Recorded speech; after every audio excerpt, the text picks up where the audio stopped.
사랑하는 여러분, 안녕하십니까? 오늘 또 하나님이 주시는 귀한 은혜와 평안이 여러분에게 가득하시기를 바랍니다. 오늘은요, 제가 예수님의 수요일 종말에 대한 교훈이라는 제목으로 말씀을 드리도록 하겠습니다. 예수님께서 6월절에 십자가를 지시기 전 그 한 주간의 일정들을 지금 살펴보고 있는데요. 예수님께서는 6월절이 되긴 엿새 전에 베다니 마을에 도착을 하셨지요.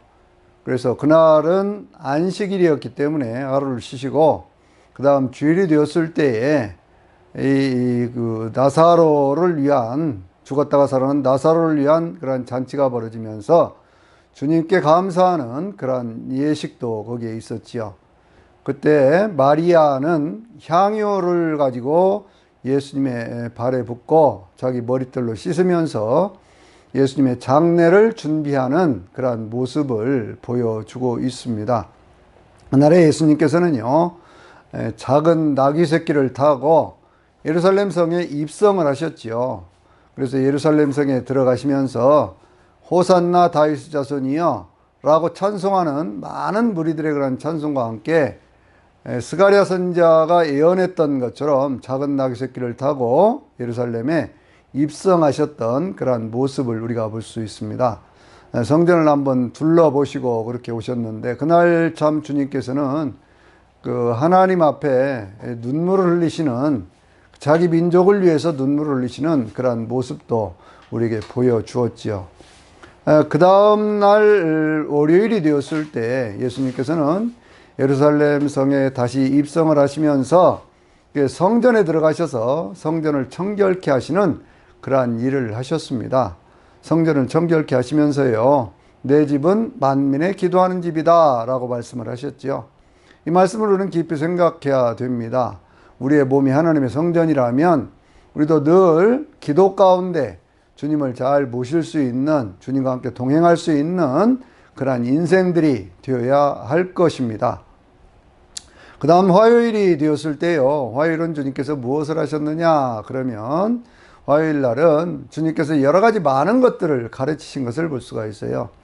이 요한의 권세는 어디로부터 온 것이냐, 그 권위는 어디로부터 온 것이냐 라는 그러한 말씀에서부터 시작을 해서 포도원 농부의 비유라든지 혹은 그 혼인잔치의 비유라든지 세금에 대한 이야기, 또 부활에 대한 그러한 말씀들, 이런 여러 가지 것들을 말씀을 하셨죠. 그리고 하나님을 사랑하는 것과 이웃을 사랑하는 것은 나누어질 수 없는 것이다 라고는 그런 말씀과 더불어서 다윗이 그리스도를 주님이라고 고백을 했는데 어떻게 그리스도가 다윗의 자손이 될 수 있겠느냐라고 하는 그런 말씀까지 한 7가지 정도를 쭉 가르치셨던 그런 내용들을 우리가 볼 수가 있습니다. 수요일 날이 되었을 때는요, 이날은 크게 한 4가지 사건을 우리가 살펴볼 수가 있는데, 그 한 가지 사건은 바로 과부의 헌금이라고 하는 것이죠. 또 한 가지는 이 가룟 유다가 주님을 배신하는 그러한 모습, 그것을 또 보여주고 있고요. 또 주님 앞에 어떤 그런 종말에 대한 어떤 그런 교훈이라든지 뭐 이러한 것들을 주님께서 쭉 말씀하시는 그러한 내용들을 우리가 볼 수가 있습니다. 그리고 목요일이 되었을 때 이제 세족식을 하시고요, 그러면서 많은 교훈들을 주셨던 그러한 내용들이, 그것이 요한복음 13장에서부터 17장까지에 쭉 나오는 내용들이고요. 또 그 다음에 이제 금요일 6월절이 되었을 때에 그때 하루에 있었던 그런 모든 일들에 대해서 성경이 말씀하고 있지요. 그리고 이제 부활 승천하신 이야기, 거기까지가 이제 복음서의 내용이고요. 맨 마지막 내용은 예수님의 재림에 관한 그러한 내용이기 때문에 이러한 내용들을 이렇게 순서적으로 쭉 살펴보면서 우리가 함께 하나님의 은혜를 나누어 보려고 하는 거예요. 자, 이제 오늘은 먼저 어떤 얘기부터 하느냐 그러면 수요일에 있었던 그러한 얘기 가운데 가장 먼저 과부의 헌금에 대한 그런 얘기부터 해보려고 합니다. 주님께서 이렇게 헌금하는 사람들의 모습을 보셨죠. 근데 헌금함이 어디에 있었냐면요, 이 성전의 여인의 뜰이라고 하는 곳에 13개의 헌금함이 있었거든요.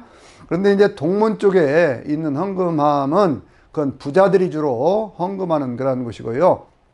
남문과 북문 쪽에 있는 그런 헌금함이 주로 일반 사람들이 하는 헌금함이고, 그렇게 해서 이제 13개가 있었어요. 그리고 서문 쪽에는 헌금함이 없는 그러한 것들이었지요. 그런데 이 동문으로 들어오는 그러한 사람들은 부자들이었기 때문에 보통 지금으로 말하더라도 한 달에 뭐 한 1,000만 원 이상씩 이렇게 헌금하는 사람들, 그러한 사람들이 주로 그리 들어다니면서 헌금을 하는 그러한 자리였고요. 나머지 있는 그러한 것들이 보통 평민들, 가난한 사람들, 이런 사람들이 드리는 그러한 헌금이었던 것을 볼 수가 있습니다. 예수님께서 어떤 과부한 사람이 헌금하는 그러한 내용을 봤어요. 그 여인이 한 고드란트 두 랩돈 두 닙, 그러니까 동전 두 닙을 드리는 그러한 모습을 보면서 주님께서 이 여인이 모든 사람들보다 더 많은 것들을 주님 앞에 드렸다, 그렇게 말씀하고 있지요. 왜냐고 하면 다른 사람들은, 부자들은 그 풍족한 가운데서 하나님 앞에 드렸지만 이 여인은 자기의 생활비 전부를 드렸다라고 말씀을 하고 있습니다. 이 말씀을 우리가 좀 더 깊이 생각해 볼 필요가 있는 것은 뭐냐면요, 이 과부의 헌금을 왜 그렇게 주님께서 귀하게 여기셨느냐, 그 얘기지요. 그것은 그 액수가 많고 적음의 문제가 아니라 그 여인이 자기의 생활비 전부를 드렸다라고 그렇게 말씀하고 있는 것은, 이 액수로 보면요, 이 여인이 주님 앞에 드렸던 것은 한 끼 식사비 정도 되는 그러한 정도의 비용이었거든요. 그러니까 이 여인은요, 거기에 뭐라고 얘기를 하냐면 가난한 과부, 그렇게 얘기를 하고 있잖아요. 그러니까 가진 것이 없는 사람입니다. 그런데 가진 것이 없는 사람임에도 불구하고 이 여인은 자기 한 끼 식사를 이렇게 드리는데, 그 한 끼 식사를 드리는 그러한 모습 속에 뭐가 담겨 있어요? 이 여인이 드리는 그러한 헌금의 의미는 뭐냐 그러면 이것은 구제헌금의 성격을 띠고 있는 것이거든요. 여러분, 이 점을 이해를 해야 우리가 하나님 앞에 드리는 헌금 가운데 어떤 의미로 그걸 드리느냐, 그거예요. 이 여인은요, 자기 자신도 가난한 사람이에요. 자기 자신도 가진 것이 없고, 그거 주님 앞에 드리고 나면 그러면 자기는 당장 저녁을 굶을 수도 있는 그러한 상황이었다고 하는 것이죠. 근데 이 여인은 자기가 어렵고 힘들다고 할지라도 자기보다 더 어려운 사람들을 돕는 마음, 그 마음 속에서 자기의 믿음과 정성과 자기의 땀과 눈물과 자기의 기도를 담아서, 자기의 인생을 담아서 다른 사람을 돕는 그런 헌금을 하고 있었다고 얘기해요. 여러분, 이 예루살렘 성전에는요, 성전세라는 것이 있었죠. 성전세는 보통 성인 남자 한 사람이 1년에 한 20만 원씩, 이건 의무분담금이거든요. 그러니까 이제 그 당시에 이스라엘 사람들의 성인 남자가 한 200만쯤 되었다, 그렇게 생각을 하면 그 금액만 해도 4천억 정도 되는 그런 엄청난 그런 금액이 성전세로 들어왔다, 이렇게 볼 수 있고요. 또 거기에 이제 무슨 돈을 받고 주는 그러한 것도 있었잖아요. 그래야 환전하면서 받는 그러한 것이라든지, 또 양과 소를 이렇게 파는 어떤 그러한 장소라든지, 이런 걸 안나스라고 하는 그의 이제 대제사장, 가야바의 장인이면서도 대제사장직을 같이 수행하고 있었던 그런 안나스가 그것을 운영하고 있었거든요. 그러니까 이제 거기에 들어오는 모든 것들은 다 누가 가지고 갑니까? 그것은 안나스를 비롯한 그 일족들, 그런 사람들이 가지고 그것을 가지고 호의호식하는 그러한 것들로 쓰고 있었지요. 또 그런가 하면 거기에 11조도 드려지고 또 많은 감사헌금도 드려지고 그랬을 거 아닙니까? 그러니까 이제 예루살렘 성전은요, 거기에 들어오는 많은 그러한 어떤 성전세라든지 그런 것들을 통해서 늘 성전을 고치고 수축하는 그러한 모습들을 보여주었지요. 그래서 그 성전을 고치고 수축하는 어떤 그러한 모습 속에, 그것이 이제 BC 20년부터 시작을 해서 AD 64년까지 그렇게 계속해서 성전을 확장시켜가는 그러한 일들을 하면서 가운데 많은 사람들이 그것을 통해서 먹고 살고, 또 로마의 정권의 어떤 그러한 뇌물도 주고, 그러면 서로 공생하는 그러한 중심에 그것이 있었다, 그 얘기예요. 근데 이 여인은요, 바로 그와 같은 그러한 구조 속에서 자기가 드려진 그러한 작은 헌금이지만 이것이 가난한 사람들을 위한 구제연금으로 쓰여지기를 바라는 그러한 마음, 그 정성이 거기에 함께 들여지고 있다고 하는 것을 주님이 보고 있었던 것이죠. 여러분, 초대교회가 세워지면서 유대교와 갈등을 일으키지요. 근데 유대교와 갈등을 일으키는 그런 가장 큰 이유 가운데 하나가 뭐였을까라고 생각을 해보면, 물론 예수 그리스도를 주님으로 고백하고 예수 그리스도의 부활을 증거한다고 하는 것도 하나 있었겠지만, 또 하나는요, 초대교회가 생겨나면서 거기에 있는 많은 사람들이 예수 그리스도를 주님으로 고백하면서 자기들이 가지고 있던 것들을 팔아서 어떤 사람은 밭을 팔기도 하고 어떤 사람은 집을 팔기도 하고 어떤 사람들은 자기들이 가지고 있는 것들을 갖다가 그걸 사도들 앞에 갖다 주었잖아요. 그러니까 이것은 이미 그 예루살렘 성전으로 가야 될 헌금이 한쪽으로 지금 나눠져 가고 있는 그런 상황, 그것도 우리가 볼 수 있는 것이죠. 그런데 사도들은 그걸 전부 모아서 어디에 썼습니까? 구제 헌금으로 썼지요. 그 7 안수 집사를 세울 때 그 집사들 가운데 스데반 집사가 가장 먼저 순교한 사람 아닙니까? 빌립 집사는 사마리아 지역에 가서 전도하던 사람이고요.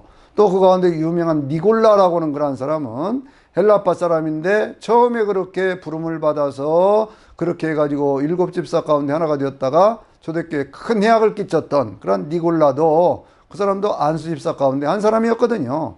그러니까 이 사람들은 전부 무엇을 하고 있었느냐 그러면 사도들이 이렇게 얘기를 하죠. 우리가 구제하는 일에 이렇게 힘쓰는 것보다도 집사님들 7을 세워서 그 일을 감당하게 하고 우리는 말씀과 기도에 전무하리라, 이렇게 얘기를 합니다. 그런데 어쨌든지 간에요, 성전으로 집중되어져 갔던 모든 헌금들이, 거기에 대한 것들이 전부 이게 나눠지면서 교회로 가게 되니까, 그러니까 그것 때문에도 큰 갈등이 일어나고 교회를 핍박하는 한 가지 이유가 되었다라고 하는 것도 우리가 읽어낼 수가 있는 거예요. 사도 바울도 늘 이렇게 헌금에 대한 그런 얘기를 많이 했습니다. 그런데 그 헌금에 대한 그냥 가장 그 귀중한 어떤 그러한 교훈들 가운데요, 고린도후서 8장이라든지 9장에 있는 그러한 말씀들을 보면, 그것은 예루살렘 교회가 큰 어떤 그런 흉년이 들어가지고 고난을 당할 때 그것을 돕는 구제헌금으로 매주일 첫날에 그것을 모아서 그걸 가지고 이제 예루살렘에 전달하는 그러한 모습을 우리에게 보여주고 있지요. 그러면서 이 하는 그 모든 것들이 착한 일이다라고 이야기를 하고 있습니다. 그러니까 초대교회에 드렸던 그런 헌금의 어떤 그런 정신들은 기본적으로 성전을 위해서 쓰여지는 것도 있지만 많은 것들이 구제헌금으로 쓰여지고 있었던 그러한 때에 이 여인은요, 자기 자신의 삶이 정말 가난하고 가난한 과부라고 그랬으니까요, 가진 것도 없고 그런 사람인데도 자신의 삶을 나누어서 어려운 사람을 돌보고 싶어하는 그 마음으로 드렸던 그 헌금이기 때문에 주님이 그것을 귀하게 보셨다. 우리는 그렇게 볼 수가 있는 거예요. 그러니까 여러분들, 우리가 늘 생각해야 되는 것은 뭐냐면, 우리가 하나님 앞에 드려지는 헌금의 기본적인 용도는 무엇이어야 하는가? 가난한 사람들에 대한 그런 관심이라고 하는 거, 그것은 항상 있어야 되는 신앙적인 덕목이라고 하는 것이죠. 자비와 지혜라고 하는 거, 이것은 신앙생활에 있어서 늘 있어야 될 그러한 것인데, 그것이 늘 우리의 삶의 실천 덕목 가운데 하나가 되어져야 된다라고 하는 것이죠. 두 번째는 뭐냐면요, 가룟 유다가 주님을 배반하는 그러한 내용이 나오고 있어요. 마태복음 26장을 보면 거기에 이제 이 가룟 유다가 유월절이 되기 이틀 전에 예수님을 파는 그러한 모습이 나오고 있거든요. 거기에 있던 이제 대제사장들이라든지 뭐 여러 사람들이 모의를 해가지고 그 예수님을 처단하려고 하는 그러한 계획을 세웠는데, 성경에 있는 말씀을 보면은요, 그들은 유월절 날은 피하려고 그랬어요. 왜냐하면 유월절 명절에 수없이 많은 지역에서 많은 사람들이 거기에 모여오기 때문에 자칫 예수님을 선지자로 알고 있는데 예수님을 건들다가 그래서 밀란이 일어나면 그러면 자기들이 책임을 져야 되니까요, 그걸 피하려고 그랬거든요. 근데 가룟 유다는요, 그런 사람들을 찾아와 가지고 예수님을 팔기로 하고, 그러면서 은 30, 그러니까 오늘날로 말하면 한 1,500만 원 정도 되는 그러한 돈을 받고 예수님을 파는 모습을 보여주고 있습니다. 이 가룟 유다는 가롯이라고 하는 지역에서 태어난 사람이죠. 그래서 가룟 유다 그러거든요. 가롯이라는 지역은 어디냐면, 우리가 흔히 이스라엘 나라를 얘기를 할 때요, 단에서 부엘세바까지 그렇게 얘기를 하는데, 이 부엘세바에서 남동쪽으로 떨어진 지역에 있는 것이 가롯이라고 하는 것이거든요.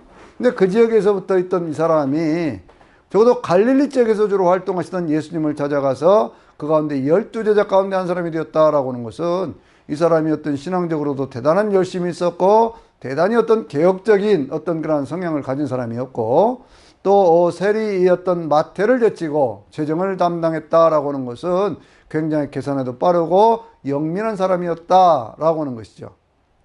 그 사람은 3년간 늘 다니면서 그 예수님과 그 제자들에 대한 어떤 그런 살림을 관장하고 있었는데 그런데 이제 이 사람이요 어떻게 하느냐 그러면 이 사람이 나중에는요 그 마음속에 재물에 대한 욕심이 생겨나기 시작했고 그래서 이제 그 마리아가 향유를 부을 때 이것을 가난한 사람들에게 팔아서 주면 얼마나 좋았겠느냐 300데나리온 오늘날로 말하면 한 3천만 원 정도 되는 거예요. 엄청난 것입니다.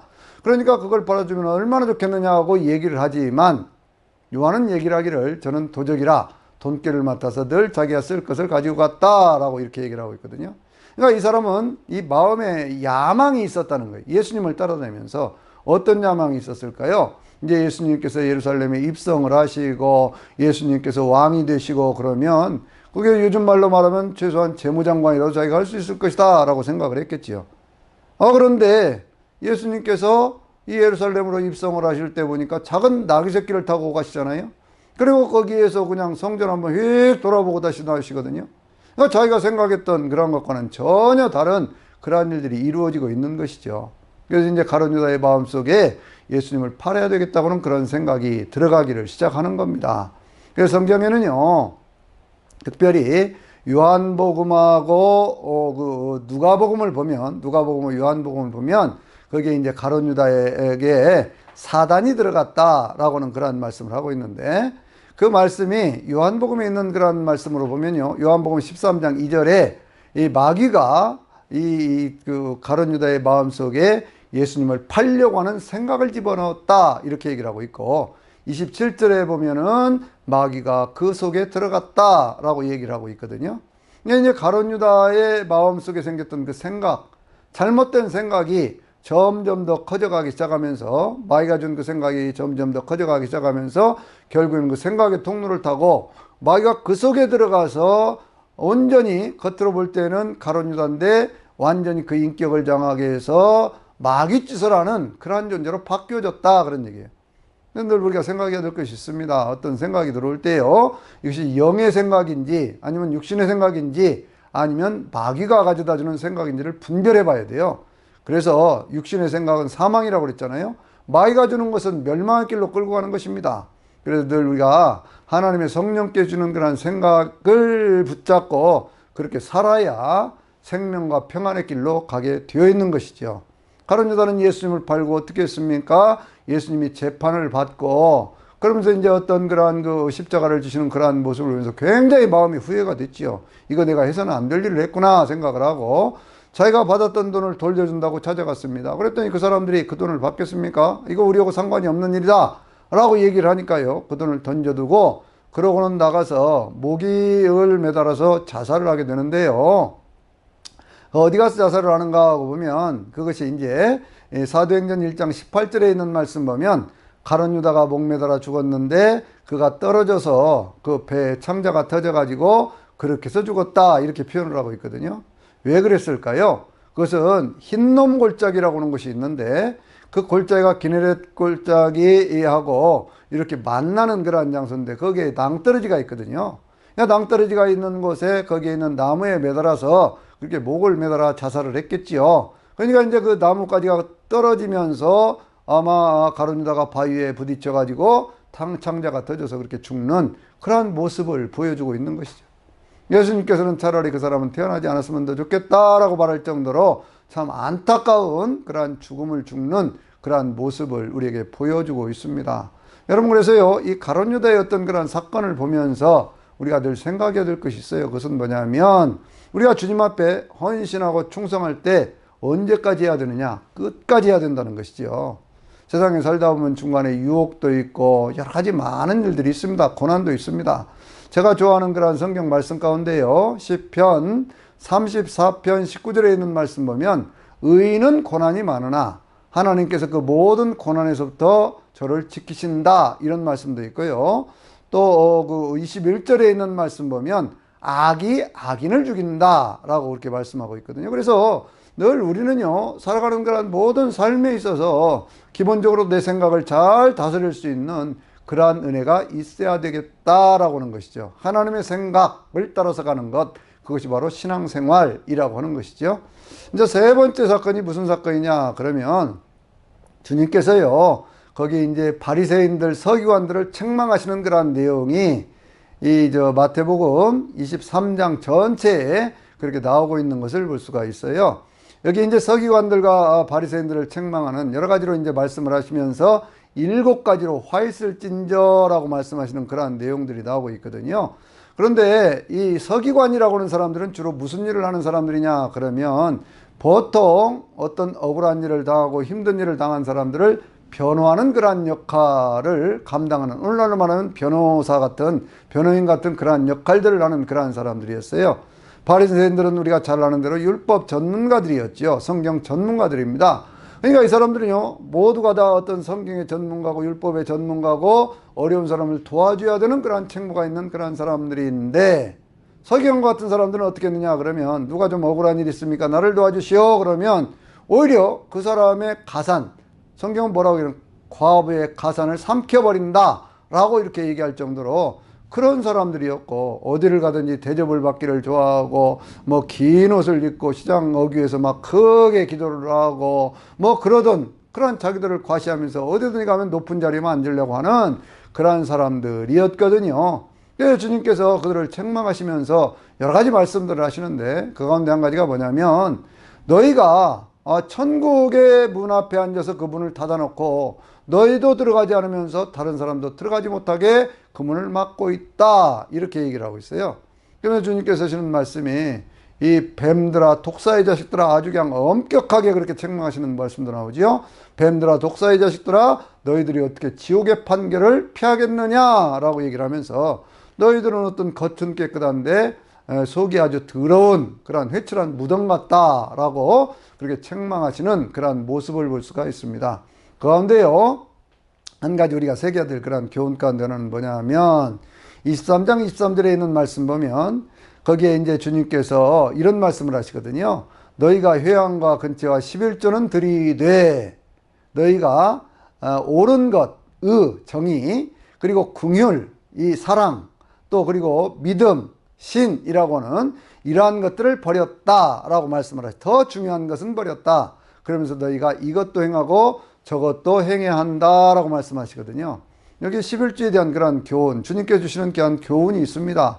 그것은 11조를 하나님 앞에 드리는 것은 마땅한 일이라고 주님이 말씀하고 있다. 이것도 늘 우리가 기억을 해서 그러한 헌금들이 모아져서 교회를 잘 세워가면서 더 많은 사람들에게 사랑을 전할 수 있는, 그냥 그러한 은혜가 교회만 이렇게 막 치장하려고 하는 그런 것이 아니라 더 많은 사람들에게 사랑을 베풀 수 있는 그러한 은혜가 있으면 얼마나 좋겠습니까? 바리새인들은요, 겉으로는 그럴듯하고 멋지고 참 폼이 나는 그러한 인생들을 살았지만, 그러나 주님의 눈으로 볼 때는요, 회칠한 무덤 같고 그들의 속에는 악독한 것들이 가득 차 있어서 지옥의 판결을 피할 수 없는 그러한 사람들이 되었다라고 하는 것도 우리가 늘 생각해 봐야 됩니다. 우리가 어떤 때요, 무슨 성경의 전문가인 것처럼, 뭐의 전문가이처럼, 율법의 전문가이처럼 이렇게 행세해서는 안 되는 거예요. 오직 우리의 선생님은 그리스도 예수 한 분뿐이거든요. 자, 네 번째 얘기를 하겠습니다. 이 네 번째 얘기는요, 종말에 대한 어떤 그러한 교훈인데, 이 종말에 대한 그러한 교훈은 마태복음 24장과 25장에 주님께서 쭉 연결해서 말씀을 하시고요. 또 이 마가복음에도 13장에서 말씀을 하시고, 누가복음은 21장에 이렇게 쭉 말씀을 하시는데, 그 내용의 세밀한 부분에서는 조금 차이가 있으나 전체적인 내용들은 같아요. 주님께서 이제 성전에 있다가 나오실 때에 거기에 있는 사람들 성전의 아름다움을 보고 이 성전이 얼마나 아름답습니까 하고 막 찬탄을 하는 그런 모습들을 보여줍니다. 그럴 때 주님께서 말씀을 하시죠. 이 성전의 돌이 돌 하나도 남지 않고 그렇게 다 무너질 날이 온다, 이렇게 말씀을 하셔요.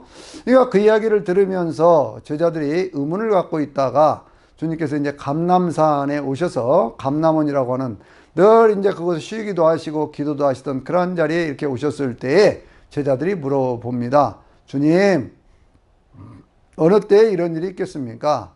어느 때에 주님이 다시 임하실 때가 언제이며 세상 종말에는 어느 때에 이런 일들이 있겠습니까? 라고 물어보고 있어요. 성전이 무너진다고 하는 어떤 그런 말씀을 주님이 하고 있는데 이 사람들은 그 질문을 어디까지 하고 있어요? 세상 종말에 대한 얘기까지 하고 있거든요. 이것은 그들이 가지고 있던 어떤 구약적인 그런 성경에 대한 지식과 믿음이 바탕이 된 그런 질문이거든요. 왜냐하면 이스라엘 사람들은요, 성전이 이렇게 무너진다고 하는 그런 내용 속에 옛날 바벨론에 의해서 성전이 무너질 때 나라가 망했던 그런 경험이 있지요. 그러면서 그들은 또 한 가지 소망이 있었던 것은 지상에 있는 성전이 무너질 때에 그리스도께서 오셔서 메시아가 오셔서 구세주가 다시 오셔서 이 세상의 모든 악을 심판하고 우리를 구원해 주실 것이다 라고는 그런 믿음을 가지고 있었던 거예요. 그래서 이제 그와 같은 이야기들을 하고 있는 것이거든요. 그럴 때 주님께서 말씀을 하십니다. 뭐라고 말씀하시냐면요. 말세는 이제 마지막 때가 되면 그럴 때는요. 어떤 일이 있느냐 그러면 적그리스도가 먼저 나타난다고 말씀을 하시죠. 그러면서 난리와 난리의 소문이 있고 나라가 나라를 대적하고 전쟁이 있다 그렇게 말씀을 하시죠. 또 전쟁 또 뭐가 있다고 말씀하십니까? 기근과 지진이 있다 이렇게 말씀을 하셔요. 근데 이제 이 누가는 그 이야기에다가 하나를 덧붙이죠.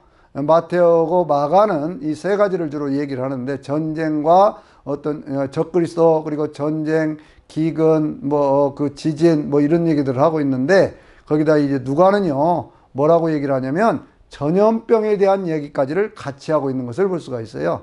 근데 이런 모든 내용들이 어디에 모아져 있을까요? 그건 요한계시록 6장에 보면 네 번째 인을 뗄 때에 이런 일이 생겨나거든요.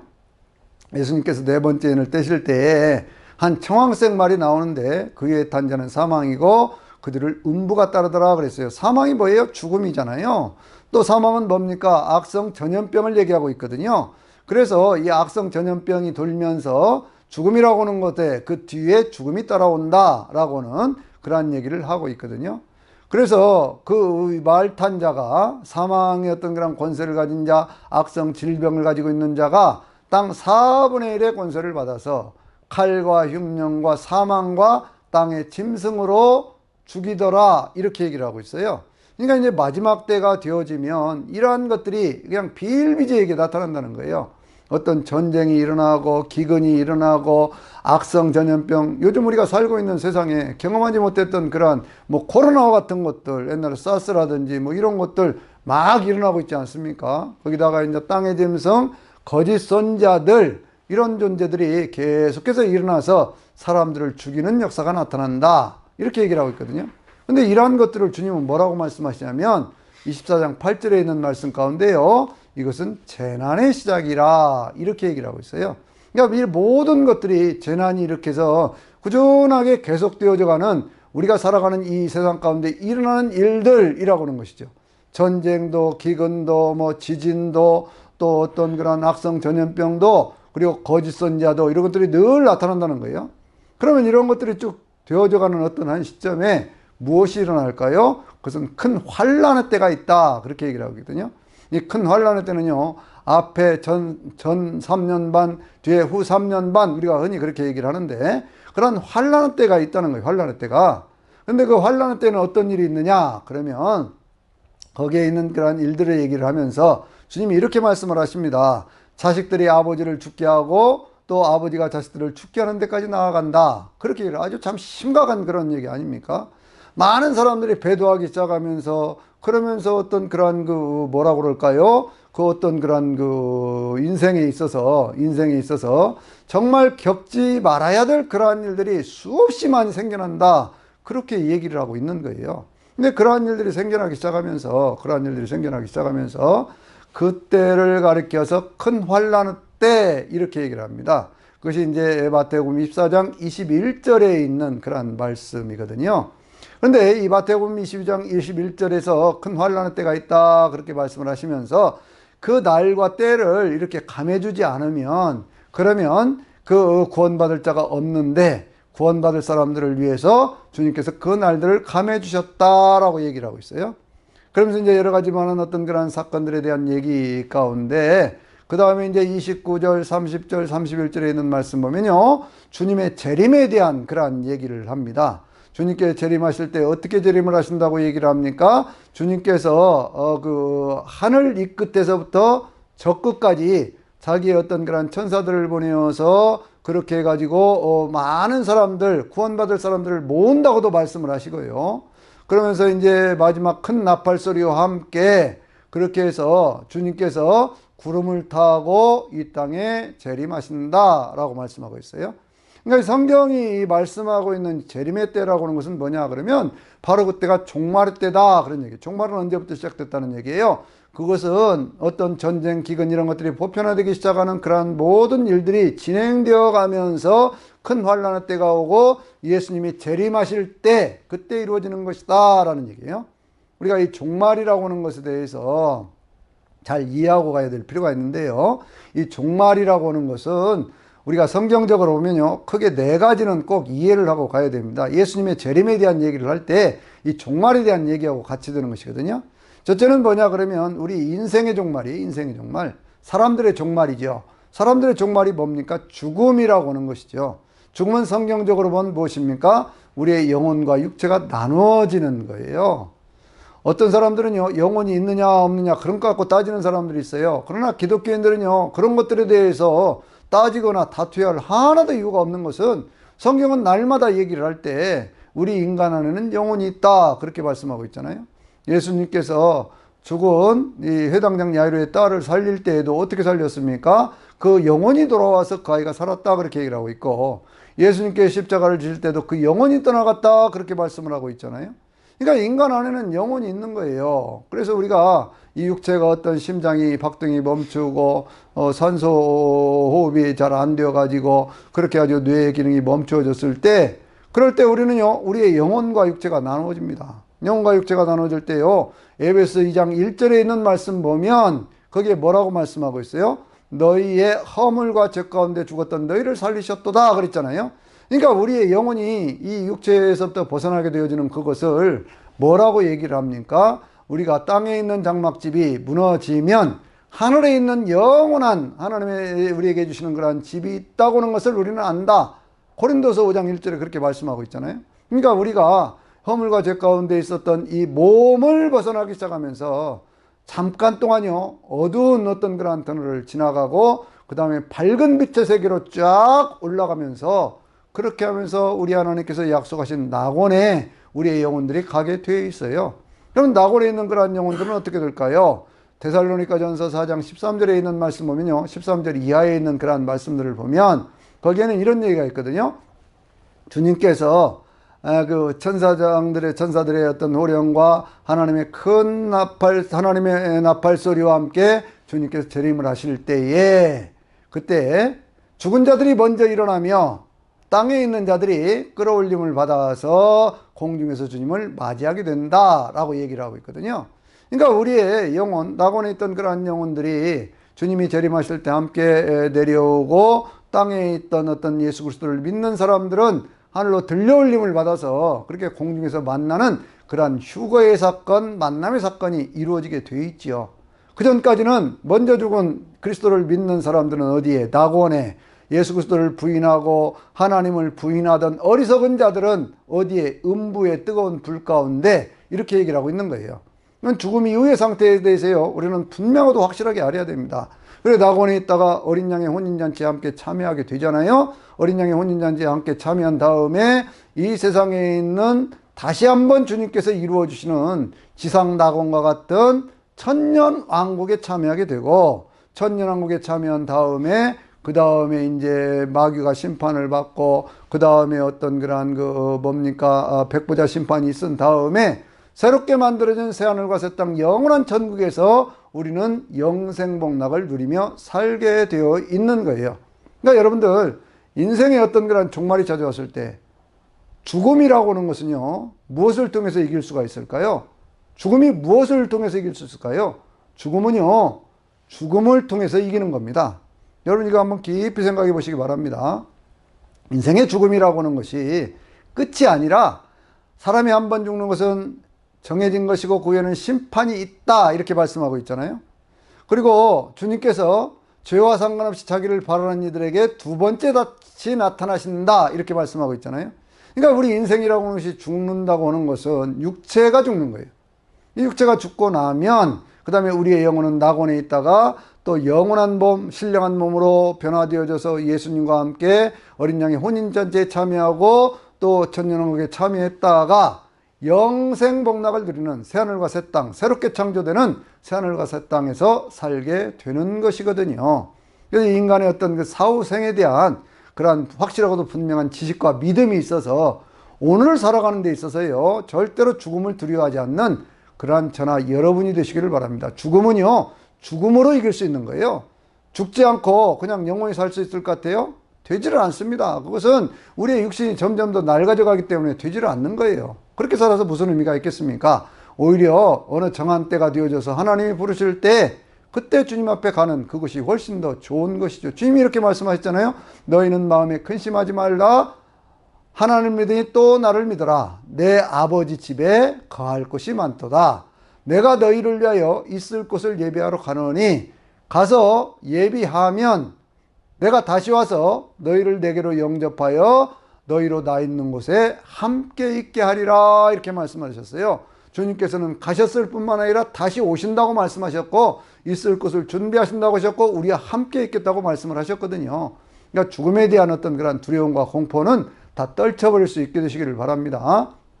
또 하나의 종말에 대한 어떤 그런 것은 뭐냐 그러면 인류가 만드는 어떤 모든 이 역사가 끝날 때가 있다라고 하는 것을 성경은 말씀하고 있지요. 이 역사의 종말이라든지 이러한 것들은요, 제가 예수님의 재림에 대한 그런 말씀을 드리면서 좀 더 길게 자세하게 그렇게 다니엘서 2장이라든지 7장이라든지 계시록 17장이라든지 이런 데에 대한 그런 말씀들과 함께 그렇게 말씀을 드리도록 하겠습니다.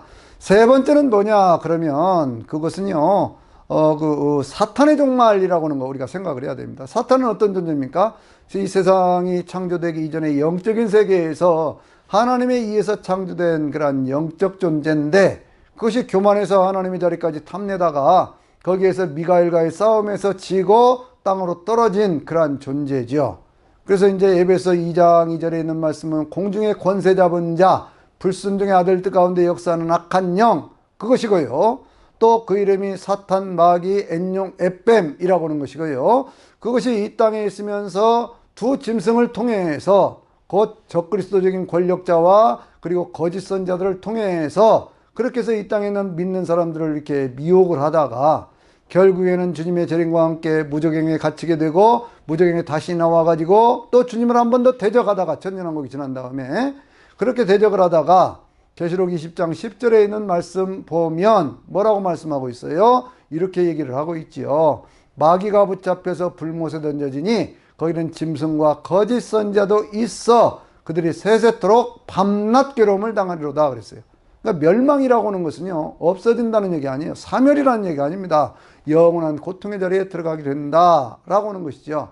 그래서 그렇게 멸망하지 않고 영생을 얻도록 하기 위해서 예수님께서 이 땅에 오신 것이잖아요. 네 번째로 우리가 종말에 대한 것은요, 이 우주적 종말입니다. 우리가 살아가는 이 천체, 지구가 포함되어 있는 이 우주, 이 모든 것들이 끝날 때가 있다는 거예요.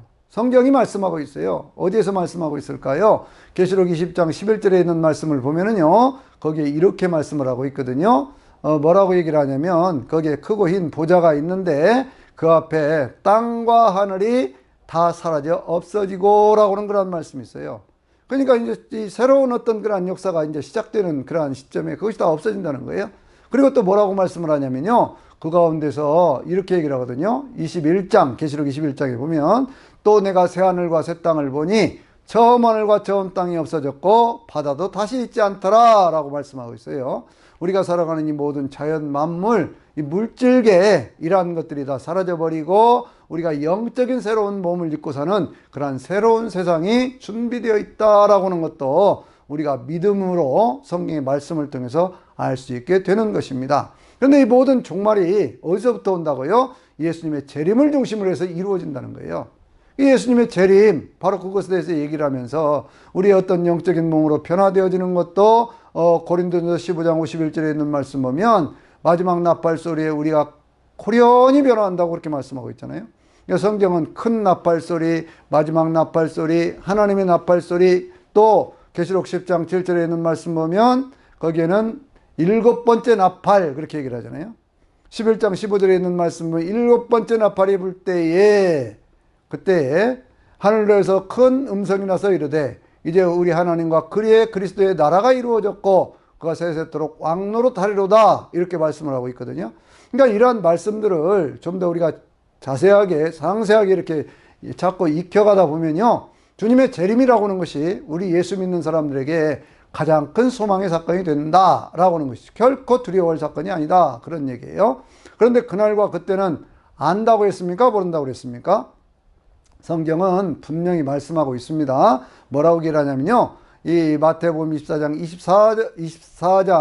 36절에 있는 말씀을 보면 그 가운데 뭐라고 말씀을 하고 있어요? 그날과 그때는 아무도 모른다. 하늘에 있는 천사들도 모르고 아들도 모른다. 오직 아버지만 아신다 그랬어요. 전체적인 어떤 그런 역사의 경륜, 주님의 재림의 때 그와 같은 것들은 그것은 오직 하나님 아버지의 절대적인 주권 속에서 이루어지는 일이다 그런 얘기예요. 그런데 이 어떤 그런 종말에 대한 교훈 이런 것들을 주시는 이유가 뭘까요? 그것은 마태복음 24장 24절에 있는 말씀처럼 많은 적그리스도들이 나타나고 많은 거짓 선지자들이 나타나서 사람들을 막 미혹하기 시작하거든요. 그렇게 미혹할 때 택한 자들도 미혹돼서 넘어가는 그런 일들이 있어요. 그래서 24장 42절에 있는 말씀 보면요, 깨어있으라 라고 얘기하고 있네요. 깨어있으라. 누가복음에는요 그냥 깨어있으라가 아니라 기도하고 깨어있으라 이렇게 말씀하고 있죠. 깨어있다고 하는 그것은 그냥 단순히 깨어있다가 아니라 마치 파수꾼이 어디서 적병이 오는지 안 오는지를 눈을 부릅뜨고 그렇게 쳐다보고 있는 것처럼 그러한 깨어있는 자세로 그렇게 주님의 재림을 준비하라 그런 얘기예요. 그 준비하는 어떤 그런 과정 속에 뭘 준비를 하라고 그러냐 그러면 마태복음 25장에 보면 세 가지 준비해야 되지요. 하나는 뭐예요? 성령의 등불을 든 열처녀 가운데 슬기로운 다섯 처녀처럼 항상 성령 충만한 믿음의 삶을 살려고 우리는 노력해야 됩니다. 어둠을 밝힐 수 있는 빛된 생활이요. 그 빛된 생활을 하다 보면요, 주님께서 자연히 그 사람은 보호하시고 그 빛이 더 드러나도록 그렇게 해주시는 거거든요. 혼인잔치에 참여하는 그러한 사람들에게 이 밝고 빛나는 세마포를 입도록 허락했는데 그 옷은 성도들의 옳은 행실이라 그랬잖아요. 그러니까 성도로서 바른 믿음의 삶을 살면서 착한 행실을 통해서 빛을 비춰주는 그러한 삶을 살면, 예수 그리스도를 의지하고 그러한 믿음의 삶을 살면 주님께서 우리를 보호해 주시는 것이죠. 또 한 가지 뭘 준비를 해야 됩니까? 자신의 삶에 최선을 다하는 거예요. 늘 자신의 삶에 있어서 주어진 삶, 이 생애가 얼마가 될지는 모릅니다. 그래서 하나님이 정해진 수완이니까요. 모세 같으면 120년을 정해주었지요. 또 요셉 같으면 110년을 정해주었지요. 각 사람의 생애는 하나님께 정해진 수완만큼 사는 겁니다. 그러나 주어진 수완만큼 단순히 생존하기 위해 사는 것이 아니라 생활하면서 하나님의 영광을 드러낼 수 있는, 생존이라고 하는 것은요 그냥 목숨만 부지하는 거예요. 생활이라고 하는 것은요 자기의 삶이 자기 스스로의 어떤 목적과 의지를 가지고 무엇인가를 하면서 사는 것이거든요. 단순히 생존하는 그러한 삶은 의미가 없습니다. 그러나 우리가 생활해 가면서 뭔가 하나님의 영광을 드러내기 위해서 최선을 다하는 삶, 5달란트를 맡겨줬더니 5달란트를 남기고 2달란트를 남겨줬더니 2달란트를 남긴 사람 같은 그러한 인생이 되어야 되겠죠. 1달란트 줬더니 그것을 가지고 핑계하면서 오히려 주인에게 책임을 돌리는 그런 어리석은, 그래서 결국은 책망받고 바깥 어두운 데로 쫓겨나가는 그런 사람이 되면 되겠습니까? 그래서는 안 되는 것이죠. 또 한 가지 우리가 꼭 기억해야 될 것, 무엇을 우리가 종말 때에 준비를 해야 되느냐 그러면 성령 충만한 삶, 자기 자신의 모든 것들을 잘 준비해가는 그러한 인생, 거기에 더 나아가서 가난하고 힘든 사람들을 돌봐주는 것이죠. 성경이 뭐라고 얘기를 합니까? 가난한 사람들, 헐벗은 사람들을 그렇게 입혀주었느냐, 혹은 굶주린 사람 먹여주었느냐, 목마른 사람 물을 주었느냐, 나그네 사람 돌봐 주었느냐, 옥에 갇힌 사람은 어떻게 찾아가 봐 주었느냐, 병든 사람은 그렇게 돌봐 주었느냐, 뭐 이런 것 갖고 얘기를 하잖아요. 어찌 보면 우리가 살아가는 일상적인 삶에서 만나는 수턱에 많은 사람들인데, 그런데 이제 거기에 오른편에 있던 사람들이 주님 우리가 어떻게 언제 그렇게 했습니까? 그랬더니 지극히 적은 자 하나에게 한 것이 곧 내게 한 것이다 라고 말씀하시면서 주님이 아주 귀한 말씀하시죠. 25장 34절에 있는 말씀 보면은요, 창세 이전부터 너희를 위하여 준비된 영원한 나라로 들어가라 이렇게 말씀을 해요. 그러니까 그와 같이 살았는데 그냥 나는 내가 조금이라도 더 힘이 있어서 나보다 조금 어려운 사람들 돌봐주며 살았는데 그것이 바로 영원한 천국의 복을 누릴 수 있는 가장 중요한 그런 일이었다라고 하는 것, 성도의 옳은 행실이었다라고 하는 것을 주님은 말씀하고 있어요. 그런데 염소와 같은 그러한 삶을 살았던 사람들은 어떻게 되었습니까?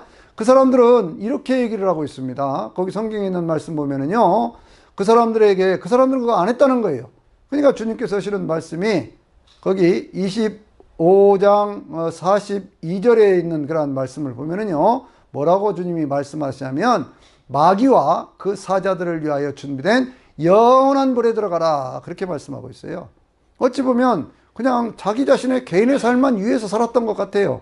그런데 그 결과가 결국엔 나중에 보니까 주변에 있는 사람들을 돌보지 않고 살았다는 것 때문에 영원한 지옥불에 들어간다고 하는까지 말씀하시는 것을 보면 우리가 깨어있다고 하는 것이 무엇이냐라고 하는 거예요. 깨어서 준비한다고 하는 것은요, 그것은 무슨 산으로 도망가라 그랬더니 그냥 무슨 어떤 피난처 하나 정해가지고 계룡사이니 무슨 치악사이니 뭐 어디 무슨 해외에 무슨 무엇이니 이렇게 하면서 그것이 어떤 밀실이라고 얘기를 하고 피해야 갈 산이라고 얘기를 하면서 도망다니는, 집단 생활하면서 도망다니는 그런 것이 아니라니까요. 우리가 일상적인 삶에서 믿음을 잘 지키고 사는 거예요. 보세요.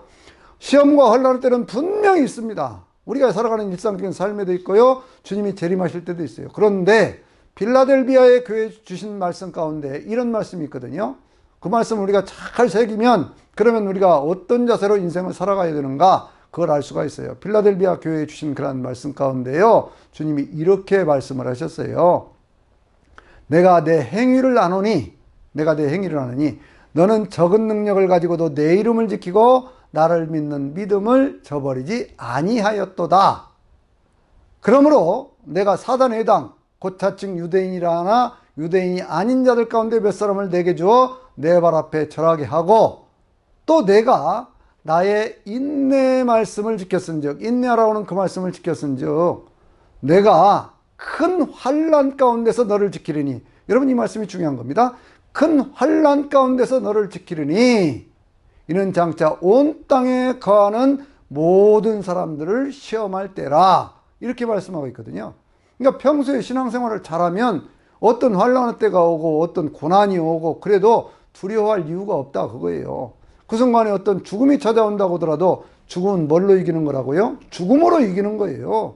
죽음은 죽음으로 이기는 것이기 때문에 죽음이면은 정말 예수 그리스도를 믿는 그 믿음 가운데 살면 하나님은 어떤 환난 가운데서도 지키실 뿐만 아니라 혹 어떤 그런 속에서 죽음의 어떤 그런 경험이 있다고 할지라도 오히려 그 가운데 영원한 삶으로 가는 벽을 넘어서 새로운 문을 열어주는 그런 더 높은 차원의 그런 영적인 삶을 살 수 있도록 그렇게 하나님은 만들어 주신다 그거예요. 그래서 종말에 대한 얘기를 하면 사람들이 두려워합니다. 종말에 무슨 일이 있을까 하고 두려워하는데요, 그 핵심적인 얘기는 뭘까요? 깨어 있으라예요. 그런 일이 언제 있더라도 그냥 깨어 있으라 그 얘기입니다. 깨어 있는다는 건 무엇이라고요? 성령에 충만한 삶, 그리고 자신의 삶에 최선을 다하는 것, 그리고 어려운 사람들을 돌보아가는 성도로서의 바른 믿음의 삶을 사는 것, 이걸 지금 주님이 말씀하고 있는 거예요. 그런데 사람들이 되게 초점을 어디에 맞춰요? 전쟁, 기근, 환란, 어떤 역경, 무슨 뭐 병, 무슨 뭐 천재지변 뭐 이런 데도만 자꾸 초점을 맞추니까 사람들이 두려워하고 그러거든요. 아니에요. 주님은 그런 말씀하시려고 하는 게 아닙니다. 그래서 요한계시록 맨 마지막에 있는 말씀 보면 주 예수께서 이렇게 말씀하십니다. 보라 내가 속히 오리라 하시거늘 아멘 주 예수여 오시옵소서. 아멘 주 예수여 오시옵소서. 주 예수의 은혜가 너희 모든 사람에게 있을지어다. 아멘. 그러는 거거든요. 그러니까 우리가 어떤 종말에 대한 것들을 정말 주님이 하시려고 하는 말씀은 뭐냐? 다시 한번 말씀드려요. 그것은 깨어있으라예요. 기도하고 깨어있으라입니다. 기도하고 깨어있으라 그거예요. 그러면 주님께서 어떤 때 어느 순간 어떤 모습으로 오시더라도 할렐루야 찬양하면서 들려 올림 받는 그러한 인생들이 다 될 줄로 믿습니다. 오늘도 주님의 은혜가 더욱 풍성하고 넉넉한 귀한 하루가 되시기를 주의 이름으로 축원합니다. 아멘.